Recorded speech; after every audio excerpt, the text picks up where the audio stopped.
ગુજરાતના નાયબ મુખ્યમંત્રી હર્ષ સંઘવી આજે વડોદરાની મુલાકાતે છે, જ્યાં તેઓ શહેરની સુરક્ષા, વહીવટી સુવિધા અને જનકલ્યાણના વિવિધ પ્રોજેક્ટનું લોકાર્પણ અને ખાતમુહૂર્ત કર્યું. આશરે 511 કરોડથી વધુના ખર્ચે તૈયાર થયેલા અને આકાર લેનારા આ કામોથી વડોદરાની કાયાપલટ થશે. આ કામોમાં માર્ગ અને મકાન વિભાગ, પાણી પુરવઠા અને ગ્રામીણ વિકાસના મહત્વના પ્રોજેક્ટનો સમાવેશ થાય છે. વડોદરાને છેવાડાના માનવી સુધી સુવિધા પહોંચાડાશે.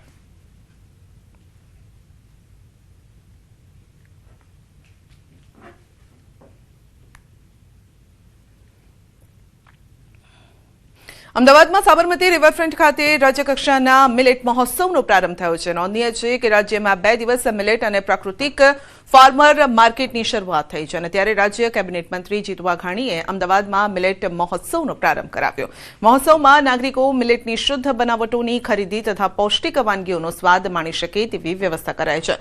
મહોત્સવમાં 700થી વધુ સ્ટોલ મારફતે ખેડૂતોને વેચાણ કરવાની નિઃશુલ્ક સુવિધાઓ પણ આપવામાં આવી છે.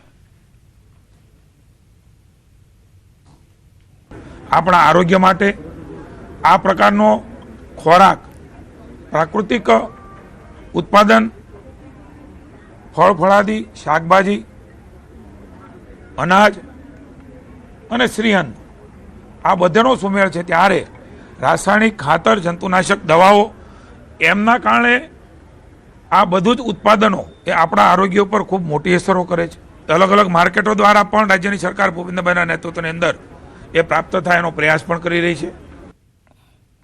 ગાંધીનગરના કુડાસણમાં મિલેટ મહોત્સવ અને પ્રાકૃતિક ફાર્મર માર્કેટનું આયોજન કરાયું છે. આ કાર્યક્રમનો મુખ્ય ઉદ્દેશ રાજ્યના ખેડૂતોને પ્રોત્સાહન આપવા અને સામાન્ય નાગરિકોમાં મિલેટના વપરાશ અંગે જાગૃતિ લાવવાનો છે. રાજ્યકક્ષાના મંત્રી દર્શનાબેન વાઘેલા, મેયર મીરાબેન પટેલ, ધારાસભ્ય રીટાબેન પટેલ હાજર રહ્યા. મંત્રીએ બહેનોને ખાસ અપીલ કરી કે તેઓ પોતાના રસોડામાં ફરીથી બાજરી, જુવાર, રાગી જેવા ધાન્યને સ્થાન આપે. તેમણે ખેડૂતોને પણ શુદ્ધ ખેતી કરવા અને લાલચ છોડી પ્રાકૃતિક ખેતી અપનાવવા પ્રોત્સાહિત કર્યા.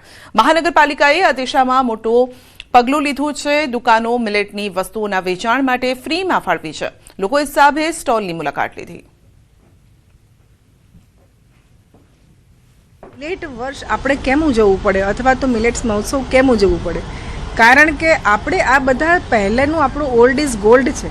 પહેલે જે ખોરાક ખાતા હતા એ ખોરાકને ફરીથી આપણે લોકો સમક્ષ વધારે ને વધારે ઉપયોગ કરીએ, એના માટેનો આ પ્રયત્ન છે.